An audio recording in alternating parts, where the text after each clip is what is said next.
Assalamualaikum warahmatullahi wabarakatuh. Perkenalkan, saya Ridho Hawari dari Prodi BKI. Nah, teman-teman, di sini saya akan menjelaskan sedikit tentang karya ilmiah.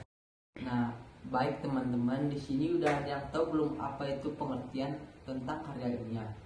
Karya ilmiah merupakan karya seorang ilmuwan yang ingin mengembangkan ilmu pengetahuan, teknologi, dan seninya yang diperoleh melalui kepustakaan, kumpulan pengalaman, penelitian, dan pengetahuan orang lain sebelumnya. Karya ilmiah terbagi menjadi dua. Yang pertama secara umum dan yang kedua secara khusus. Fungsi karya ilmiah secara umum sebagai sarana untuk mengembangkan ilmu pengetahuan, teknologi, dan seni dengan berdasarkan metode yang sistematis, metodologis, dan konsisten. Fungsi karya ilmiah secara khusus terbagi menjadi tiga. Satu, penjelasan. Kedua, ramalan. Ketiga, pengawasan. Karya ilmiah juga memiliki karakteristik ilmiah, yaitu dapat disajikan dalam sebuah publikasi media ilmiah yang dapat dilihat pada isi, penyajian, dan bahasa yang digunakan. Tentunya karya ilmiah bersifat keilmuan, yaitu rasional, objektif, dan tidak memihak, sesuai apa adanya. Karya ilmiah juga memiliki manfaat bagi penulis. Yang pertama, meningkatkan keterampilan membaca. Yang kedua, meningkatkan daya pikir yang kritis. Yang ketiga, meningkatkan kepuasan intelektual. Yang keempat, membangun budaya akademik. Yang kelima, memiliki banyak sumber. Penulis karya ilmiah, satu, motivasi dan disiplin. Yang kedua, mampu mengolah data. Yang ketiga, mampu berpikir logis. Dan yang keempat, berbahasa yang baik dan benar.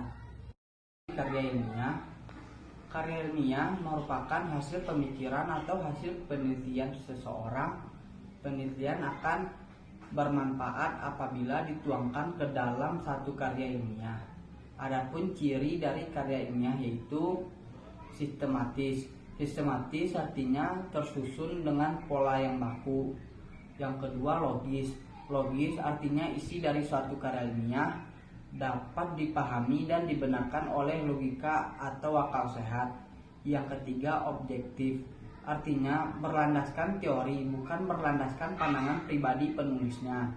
Yang keempat, faktual. Faktual itu artinya karya ilmiah ditulis berdasarkan fakta, bukan imajinasi penulis.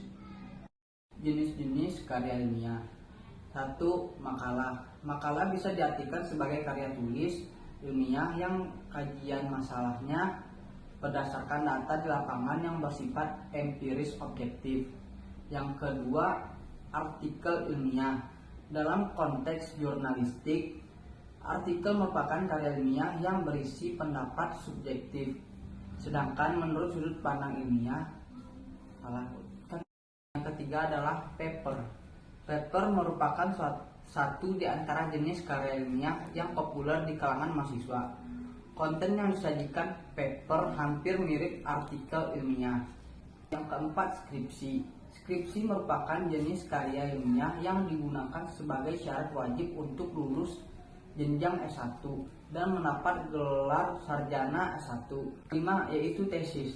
Tesis adalah karya tulis ilmiah mahasiswa untuk menyelesaikan program studi S2 atau sarjana yang bersifat lebih mendalam dibandingkan dengan skripsi. 6 adalah disertasi. Bagi mahasiswa program S3 diwajibkan menyusun disertasi untuk meraih gelar doktor atau yang biasa disingkat DR. Dalam penulisan disertasi harus berdasarkan pada penemuan atau teori baru yang dicetuskan si penulis.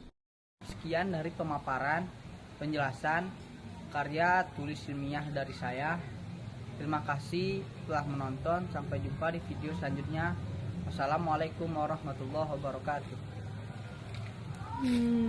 Audio Jungle.